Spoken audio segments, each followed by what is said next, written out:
everyone, today me Arni Harzira binti Ahmad and I Atika Faqihah binti Faizal. Today we are going to talk about knowledge-based economy in Korea.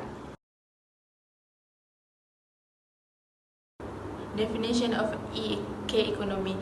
Knowledge economy. The knowledge economy is a system of consumption and production that is based on intellectual capital. In particular, it refers to the ability to capitalize on scientific discovery and apply research. The knowledge economy represents a large share of the activity in most highly developed economies. In the knowledge economy, a significant component value may consist of intangible assets such as the value of its workers, knowledge, or intellectual property. In 1970, Korea became the first country in the world to achieve universal primary education. By 1995, the percentage of students going to secondary school had risen to 90%. The potential of Korea to become a knowledge-based economy is only shown if it can become attained through the combined effort of various social, political, and behavioral contexts. This is why it is important that the country's social economy is truly analyzed. Most economists agree that Korea's remarkable economic growth can be traced to the high saving rate, which lead to high rate of capital accumulation and high level of investment in education and training, which in turn lead to high rates of increase in human capital. However, Korea's high rate of school enrollment does not mean Korea has a level of knowledge that is comparable with other economies of the OECD. OECD meaning the Organization for Economic Cooperation and Development is a unique forum where the government of 37 democracies with market-based economies collaborate to develop policy standards to promote sustainable economic growth. Korean knowledge economy, how to solve it? It is apparent that there exists a knowledge gap between Korea and other members of the OECD. The Korean government should play a crucial role in narrowing the knowledge gap. Currently, Korea has launched a vast program for transformation from a traditional resource-based economy to knowledge-based economy. Because the market of knowledge often fails, there is a strong rationale for public action. The state is in a unique position to narrow knowledge gaps, for example, by adopting an open trade regime, supporting lifelong learning, or establishing a sound regulatory environment for a competitive telecommunications industry. There are some policies recommendations that Korea got, such as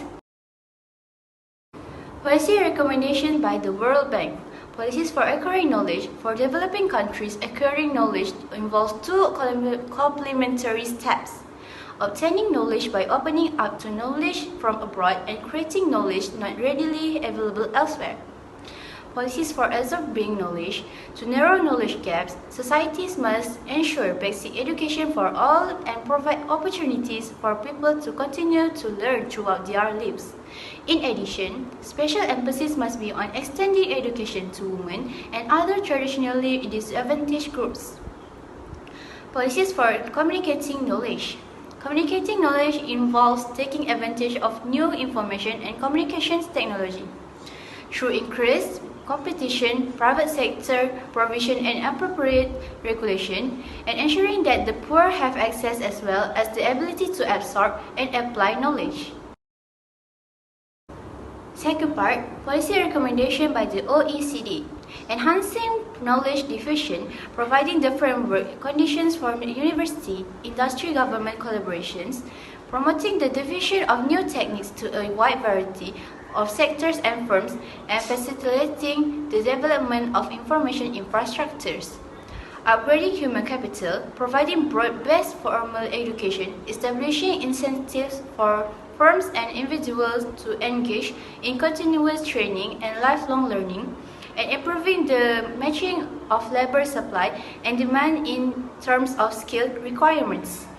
Promoting organizational change, translating technology change into productivity gains will necessitate a range of firm-level organizational changes to increase flexibility, particularly relating to work arrangements, networking, multi-skilling of the labor force, and decentralization.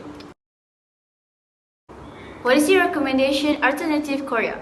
In order for Korea to implement a successful transformation, it first needs to be adjust an existing economic system and emphasize the role of the government in establishing a favorable environment for a growing and exploiting a knowledge-based economy.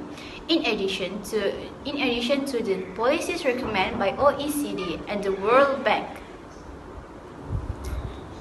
The government-led high-growth strategy that had been applied since the early 1960s did contribute to the transformation of Korea from a poor agricultural economy to an advanced industrial state.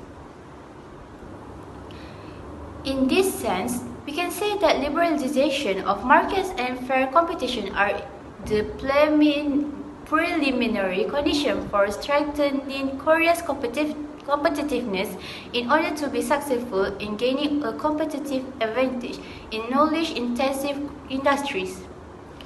Korea does protect exclusive rights to intellectual property via patents, trademarks, and copyrights.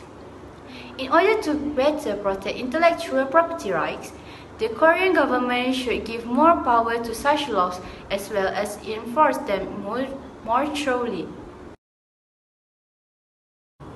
Can Malaysia use the policy that Korea used in knowledge economy?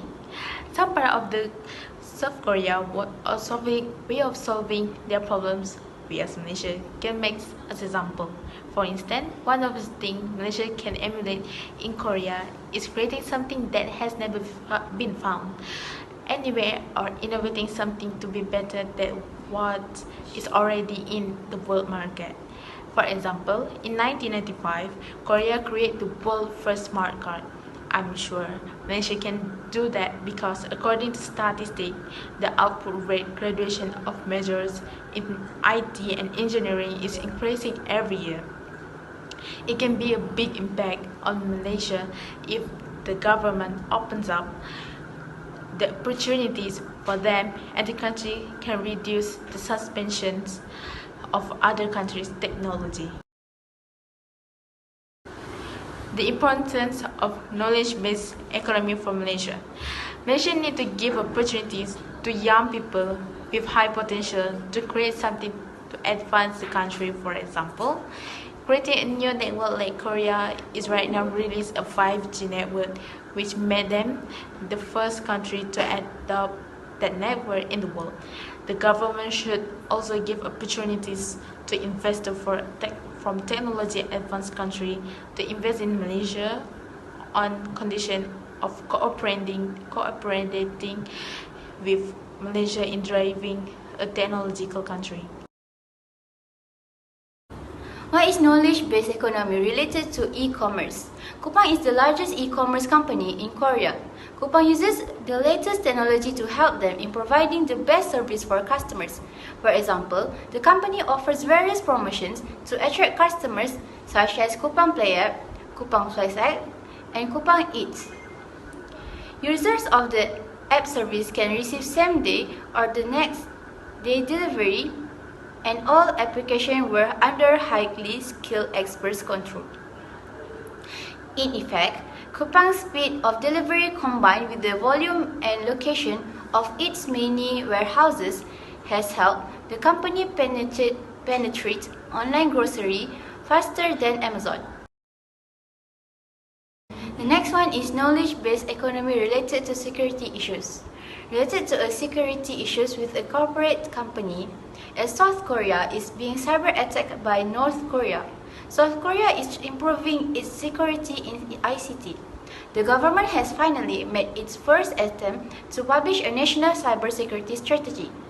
Thus, Korea engaged in international cooperation to deal with cyber threats and joins the world's intergovernmental partnerships in cybersecurity. As people begin to realize the vulnerability of cybersecurity, the demand for Korean cybersecurity has increased in recent years.